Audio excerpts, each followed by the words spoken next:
Welcome back to Hardware Unboxed. Today we're looking at an affordable gaming monitor from AOC, the C27G1.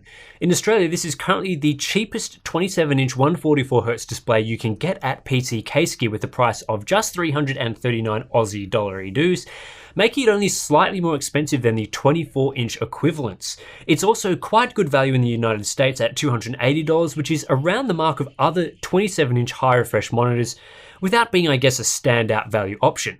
But of course, the price tag doesn't tell us anything about the quality of the monitor, so let's take a look and see what you can get at this price point. Quick overview of the specs first. As I mentioned, it's a 27-inch 144Hz panel, and as you might have guessed, for a budget display, it is just 1080p. It's also curved with a 1700R curvature. It uses VA technology and it supports FreeSync.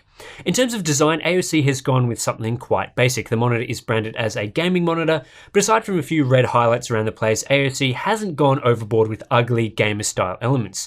Most of the exterior construction uses basic, cheapish plastic with the matte finish, which keeps the monitor's design simple whether you're looking from the front or the back. Where AOC has a leg up on the competition is in its stand. Most budget monitors just give you tilt adjustment, but the C27G1 has full height adjustment as well as swivel support at the base. You can't rotate the monitor into a portrait orientation, but that wouldn't make sense as the monitor is curved. The stand is also pretty sturdy, and of course you also get Visa mounting support. Aside from there being nothing overly special about the G1's design, my only real complaint is the lack of a directional toggle for the on-screen display. If you've watched any of my past monitor reviews, this complaint keeps bobbing up, and I think it's especially important for a monitor like this. There are quite a lot of controls in the OSD, and the 4 buttons along the bottom edge make it hard to navigate. What else? I guess in terms of inputs, it's all common stuff: 2 HDMI ports, DisplayPort, VGA, and a 3.5mm headphone jack. The FreeSync range doesn't matter because every 144Hz FreeSync monitor supports low frame rate compensation. And as for the curve, I'd prefer if this monitor was flat, but that's a personal preference thing, and depending on your region, you might not find a flat equivalent that's as affordable. Let's move into talking about how the C27G1 performs, starting with response times.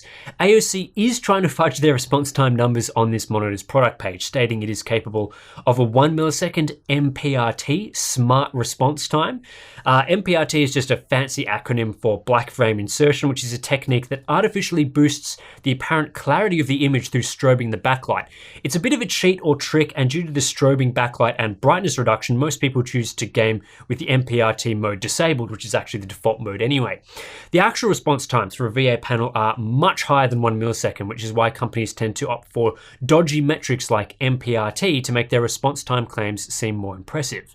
As you can see from the charts here, the reality is the C27G1 has a true response time of 9.61 milliseconds using a gray to gray average. That's not exactly blazing fast, but it is within a typical range for VA panels, and considering this is on the budget end of the scale, I think it's a respectable enough result. I should note I'm using the medium overdrive setting here. The highest setting introduced overshoot, so we opted not to use it. I think AOC probably could have tweaked their algorithm to deliver around that 8 millisecond transition time we usually see from VA panels, but we're not far off, and the black-white-black transition time of 16.1 milliseconds is again very close to what we typically see from VA displays. However, of course, the key thing to note here is the average transition time for this monitor falls outside the refresh window. This is a 144Hz panel, so the image is updated every 6.94 milliseconds. However, transitions take 9.61 milliseconds on average, with the fastest transitions around the 5 millisecond mark. When transitions take longer than the refresh window, you're not getting a true 144Hz experience. Instead, the level of smearing and overall clarity of this panel is going to be a bit closer to a 100Hz display. That's a bit disappointing when many people will be buying this monitor for its 144Hz capabilities. Input lag is decent at around 11 milliseconds. It's not the absolute fastest in this metric, but other budget displays we've tested, like the Acer KG251QF and Viotech NB24C, are slower. The combined input lag and response time figure is pretty average though, which is to be expected of a $280 product. The AOC C27G1 isn't the brightest monitor going around at a touch over 220 nits peak, which won't make it suitable for those in super bright environments that need high brightness levels. However, for gamers in typical indoor environments, it should be fine. A contrast ratio of around 3000 to 1 is also spot on with what AOC claims and what's normal for a VA display. However, out of the box color calibration is very strange, to put it nicely. Default white balance is way off the mark at a very warm 5247K, which gives the display a noticeable orange tone. The average CCT graph shows just how crazy the color temperature is across the grayscale range, which leads to a poor delta E of 5.45. Gamma is also on the low side. It's a shame that the C27G1 comes configured like this because, as you can see in the saturation chart, this monitor has near full sRGB coverage and quite good saturation sweeps, except everything is just skewed due to incorrect white balance, which leads to an average delta E of 4.64. It's also a similar story with color checker. I really have no idea why the C27G1 ships like this, whether it was an error with my panel or something else that's gone wrong. However, I can say that with a few simple OSD tweaks, particularly to the user color sliders, it's pretty easy to fix. In fact, all you need to do, at least for my unit, was to bring down the red slider a few notches. This simple adjustment basically fixes the issue and completely transforms how the monitor performs. With this change, the C27G1 is much better than its factory state. It's still not perfect, but delta E's have reduced to a 1.41 average and the CCT average curve is far better. Unfortunately, there was no easy fix for the low gamma despite the OSD including a gamma setting, but we'll be able to fix that through a full calibration. And with a largely corrected white balance, the C27G1 produces a saturation delta E average below 2.0 and a color checker delta E average just above 2.0.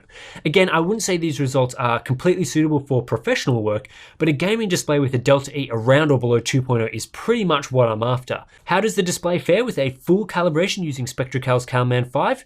Pretty well, as expected, with a perfect gamma and CCT curve along with a grayscale delta E below 0.3, which is fantastic. Saturation and color checker results again aren't perfect, but still decent enough for most users when calibrated. Overall, this is a good result from a budget display. And I should mention as well that calibrating this panel actually improves contrast to 33:25:1. So I guess it ships in such a bad state that nearly everything is fixed with a few small tweaks. In terms of uniformity, this is usually an area where curved displays struggle. However, the C27G1 is actually decent in this regard, with most of the screen delivering a delta E deviance under 2.0 relative to the center. Sure, some parts, particularly the top corners, are a little off, but this sort of performance is common for flat panels, so to get it from a curved display gives me hope that uniformity is improving with newer curved models. Alright, so that's all the testing done for the AOC C27G1. The question now is whether you should buy this monitor. I guess I'm assuming here that most people that want a display like this are interested in the 27-inch size specifically, because if you just want something high refresh, I'd recommend spending as little as $200 on a 24-inch monitor instead. But at 27 inches specifically, the only monitors you'll find cheaper than this are flat TN equivalents, and depending on your region, they may not even be cheaper anyway.